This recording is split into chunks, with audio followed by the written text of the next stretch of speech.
안녕하세요. 기계 기사 자격증 따는 데 있어서 입문하시는 분들에게는 좀 어려운 내용들이 많이 나오는 것 같아서 우리가 일반적으로 알고 넘어가야 될 것들을 좀 찝어서 설명을 하고 기계라는 학문에 있어서 일반적으로 알고 넘어야 될 것을 좀 정리할 필요가 있겠다 하는 생각이 좀 들었어요. 그래서 역학에 대해서 우리가 한번 보도록 하겠습니다. 그래서 쉽고 재밌게 접근을 해보려고 노력을 한번 해볼게요. 우리가 이제 기계에서 가장 중요하게 다루는 학문이 역학이라는 거죠. 이 힘을 다루는 학문이기 때문에 가장 기계에서 중요하게 생각하는 학문 중 하나입니다. 영어로는 mechanics 또는 dynamics라고 하죠. 역학이라는 거는 이제 힘에 관해서 보는 건데, 특별히 우리가 이제 시험에서 나오는 것들은 이제 기사 시험이나 어떤 자격증 시험이나 그런 공무원 시험에서 나오는 거는 대부분 고전역학이라는 걸 다루고 있어요. 고전역학. 고전역학, 클래식 메카닉스, 클래식 다이나믹스는 고전역학이라는 것은 누가 정리했냐면 바로 뉴턴이라는 사람이 정리를 했죠. 물론 그 이후에 오일러라든지 뭐 여러 학자들이 이제 정리를 계속 더해 나가고 이랬겠지만 뉴턴이라는 사람이 시작했다고 보는 것이 일반적이에요. 뉴턴 바로 이전까지는 이제 갈릴레이나 이런 분들은 이 힘에 대한 거를 아직 잘 정의가 되지 않았던 때겠죠. 그래서 뉴턴부터 시작을 해서 고전역학이라고 하면 지금은 쓰지 않는다는 거겠죠. 그래서 현대 물리학까지를 이제 고전역학이라고 하죠. 그래서 현대 물리학은 뭘 현대 물리학이라고 하냐면 양자역학을 현대 물리학의 시작으로 봐요. 뉴턴부터 양자역학까지의 그 사이에 있는 물리학을 이제 고전 물리학, 그리고 우리가 특별히 보는 것은 고전역학을 보게 되겠습니다. 그래서 이 고전역학의 가장 마지막 사람이 누구냐고 보냐면 아인슈타인이에요. 아인슈타인. 그쵸? 고전역학의 마무리를 친 사람이 아인슈타인이라고 많이들 봅니다. 양자역학, 현대물리학의 시작으로 보는 분들도 있는데 아인슈타인이 바로 고전역학의, 제 생각에는 아인슈타인이 고전역학의 끝이라고 생각이 되는 것 같습니다. 그래서 이제 고전역학의 개념이 여기 몇 개 나와 있는데요. 나무위키에서 포왔어요. 우리가 보는 이 역학은 일반적으로 아주 작지 않아야 된다. 일반적으로 아주 작지 않아야 된다는 것은 아주 작으면 이 양자 효과들이 일어나기 시작해요. 양자 역학의 세계로 들어가야 되는 거죠. 아주 작으면 양자 효과가 일어나기 때문에 양자 역학의 관점에서 해석을 해야 되는 거죠. 그래서 아주 작은 거는 우리가 보는 이 고전 역학으로는 볼 수가 없어요. 그래서 아주 작으면 안 되고요. 아주 무거워도 안 돼요. 아주 무겁게 되면 이 중력 효과가 엄청 커지기 때문에, 아주 무거우면 중력에 의한 효과가 커지기 때문에 우리가 일반적인 고전 역학으로는 보기가 좀 어렵고요. 아주 무거운 거는 아인슈타인의 일반 상대성 원리를 통해서 공부를 하셔야 됩니다. 아주 빠르지 않아. 아주 빠르다는 의미는 빛의 속도에, C죠, 빛의 속도는. 빛의 속도에 가까워지면 아인슈타인의 특수 상대성 이론으로 공부를 하셔야 돼요. 그래서 아주 작지 않고, 아주 무겁지 않고, 아주 빠르지 않은, 이걸 줄여서 일상적인 물체를 우리가 보는 거죠. 그래서 일상적인 물체 간의 상호작용, 이 상호작용이 바로 힘입니다. 힘. 이따가도 설명드리겠는데, 이 일상적인 물체 간의 상호작용을 우리가 어려운 말로 힘이라고 하죠. 물체 간의 상호작용을 힘이라고 합니다. 그래서 이 힘으로 물체 운동 상태라는 거는 속도가 있거나 속도가 빨라진다든지 속도가 느려진다든지 정지해 있다든지 이런 것들을 설명하고 예측하는 물리학의 하위 분야인 거죠. 그래서 우리가 이제 이 기계과에서는 이 고전역학이 굉장히 중요하고 이것들에 대해서 여러 가지 학문으로 나눠서 배우게 되어 있죠. 그래서 우리가 사실 고체 역학, 재료역학 같은 단어로 쓰입니다. 저희 기계과에서는 고체역학, 재료역학 쓰이죠. 이 전에 배워야 될 게 원래 정력학이라는 학문이 있죠. 정력학. 이거는 우리가 특별히 운동이 하지 않을 때, 즉 알짜 힘이라고 하죠. 모든 힘의 합이 0일 때, 모든 거의 합을 시그마 이렇게 기호로 표시하고 힘이 F니까 시그마 F가 0일 때를 보는 게 정력학고, 정력학에서는 특별히 이제 힘의 합성, 모멘트의 합성 이런 것들을 많이 보게 되겠고, 고체역학, 재료역학에서는 나아가서 힘이 시그마 F, 알짜 힘이 0일 때 이 재료의 변형이 일어나게 됩니다. 이런 변형을 살펴보는 것이 고체역학, 재료역학이 되겠죠. 동력학은 이제 속도가 있고 속도가 변하고 이러한 우리가 보는 부재가 어떻게 움직이는지를 보는 게 동력학이 되겠고요. 열역학은 이 열도 힘의 한 종류가 됩니다. 그래서 열을 받으면 재료가 팽창하든지 온도가 떨어지면 수축한다든지 이 열에 의한 그런 카르노 사이클이나 이런 열에 의한 작용들을 보는 것이 열역학이 되겠고요. 그 다음에 많이 보는 게 유체역학이죠. 유체역학. 그래서 유체라는 것은 물이나 가스, 기체 같은 흐를 수 있는 상태의 물체를 유체라고 하죠.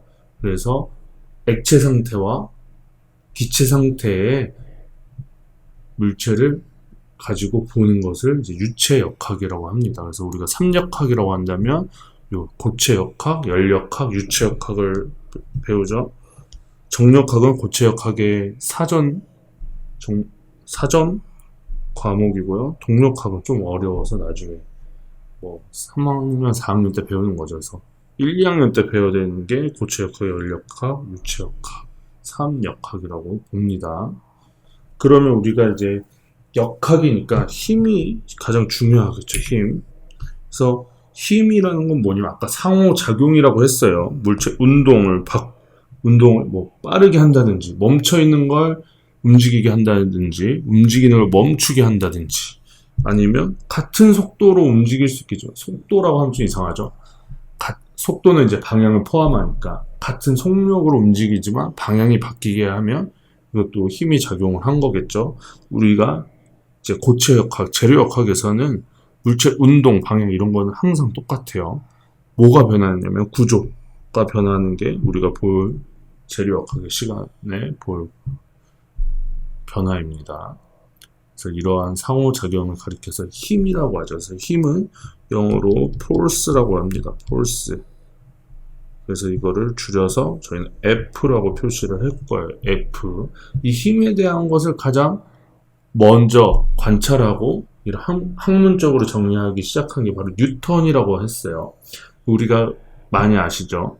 사과가 떨어지는 걸 보고 모든 물체에 힘이 존재하는구나. 어떤 힘?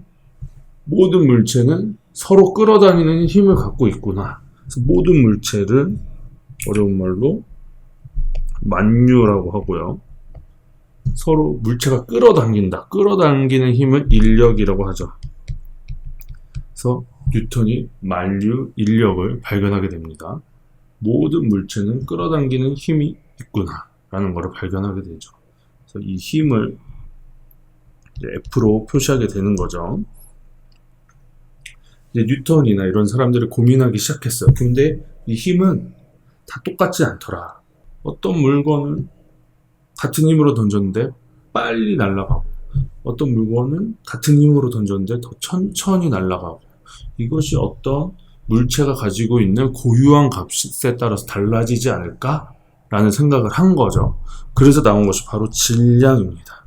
질량이 바로 이 움직일 때 이것을 어렵게 하는 정도를 질량이라고 봤어요. 그래서 뉴턴이 쓴 프린키피아라는 책에서 첫 번째 정의하는 게 질량입니다. 뉴턴은 이걸 뭐라고 정리하냐면 질량은 부피 곱하기 밀도라고 정의를 합니다. 그래서 부피는 볼륨이죠. 그래서 V로 표시하고요. 밀도는 로라고 표현합니다. 이거 로라고 읽어요. 그리스어예요. 그리스 문자죠. 그래서 부피 곱하기 밀도를 질량이라고 정의를 하고 시작을 합니다. 그래서 어떤 공식이 나오게 되냐면, 물론 더 어려운 증명들이 필요할 수 있겠지만 우리가 필요한 것은 m 곱하기 a라는 공식이 나오게 됩니다. 그래서 질량이 클수록 여기서 a는 가속도가 되겠습니다. 가속도라는 것은 속도가 어떻게 변하는지 그 값이에요. 그래서 가속도가 높을수록 속도가 더 빨리 움직일 거고요. 가속도가 마이너스가 되면 속도는 느려질 겁니다. 그래서 질량 곱하기 가속도가 바로 힘이라고 이제 나오게 되는 거죠. 그래서 질량이 높으면 어떻게 되겠어요? F가 같을 때 질량이 높으면 가속도는 느려질 거고요. 힘이 같을 때 질량이 낮으면 가속도는 높아질 것입니다. 그렇죠. 그러니까 질량이 높을수록 가속도를 방해하는 걸로 보는 게 맞았던 거죠. 뉴턴은 질량을 부피 곱하기 밀도로 정의를 하고 있어요. 그쵸? 근데 뉴턴이 만든 힘에 관한 3개의 법칙이 있죠. 1법칙이 바로 관성의 법칙입니다. 1법칙, 관성의 법칙. 관성은 뭡니까? 물체는 자기가 있던 대로 있고 싶어 한다는 거죠. 멈춰있는 물체는 계속 멈춰 있고 싶어 하고, 움직이는 물체는 계속 그 속도로 움직이려고 하는 물체입니다. 그래서 그 물체의 상태를 바꾸게 하는 것이 바로 힘인 거죠. 그래서 관성은 합력이 0일 때 그대로 있고 싶어 하는 것이 관성이고요. 지금 중요한 것은 이제 가속도의 법칙입니다. 가속도의 법칙. 요거를 수식으로 오일러가 정리한 것이, 또 법칙을 오일러가 정리한 것이 F는 ma라는 식이 되겠죠. 그래서 가속도를 뉴턴은 이렇게 정의했어요. A는 m분의 F다. 왜? 힘을 자꾸 방해하는 것이 질량이라고 했잖아요. 힘으로 움직이려고 하는 것을 방해하는 것이 질량이라고 정리를 한 거죠. 그러다 보니까 그 방해되고도, 그래서 그 힘을 질량으로 나눈 것이 바로 가속도라는 거죠. 속도의 변화량이라는 거예요. t분의 v라고 하죠. 가속도를. 속도가 시간에 따라 어떻게 변하는지를 보는 게 가속도가 되고, 이게 m분의 f가 되겠습니다. 질량에 대해서 봤고요. 이게 질량에서는, 이게 고전력학에서는 질량은 특별히 고전력학에서는 보존된다고 하죠. 항상 질량의 합은 일정하다라고 하는데, 아인슈타인에 의해서 이 질량 보존이 깨지게 됩니다. 아인슈타인이 만든 공식 중에 하나가 E는 mc제곱이라는 게 있잖아요. 이거는 뭐냐면 에너지와 질량이 교환된다는 뜻이에요. 또 어마어마한 비율로 변환되게 됩니다. 그 변환되는 비율이 바로 빛의 속도의 제곱에 비례해서 변한다는 거죠. 빛의 속도가 3 곱하기 10의 8승 미터 퍼 세크예요. 빛의 속도가. 이걸 또 제곱을 해버리죠. 그러면은 어마어마하게 큰 속도가 돼요. 그래서 질량이 조금만 없어져도 어마어마한 에너지로 변한다는 게 이제 아인슈타인이 말했던 거고요. 그래서 뭡니까? 핵폭탄 같은 거 나오게 되는 거죠. 이 핵폭탄 같은 경우는 아주 불완전한 금속이 핵분열을 할 때 질량이 줄어들어요. 질량이 줄어든 만큼 뭘로 바뀌냐? 에너지로 바뀐다는 거죠. 근데 엄청 조금 줄어도 이 빛의 속도가 굉장히 높기 때문에 아주 큰 에너지가 발생하는 게 핵분열 또는 핵융합이 되겠죠. 그래서 질량, 에너지 보존의 법칙으로 변화하게 됩니다. 하지만 우리 고전력학에서는 그냥 질량은 보존한다 라고 보는 게 맞습니다. 그래서 우리가 재료역학에서는 특히 고체역학이라고도 하죠. 고체역학이라고도 하는데, 여기서는 모든 힘의 합이 0이다. 시그마 F가 0일 때를 보는 것은 그렇기 때문에 움직이지 않는 거죠. 가만히 있는 거예요.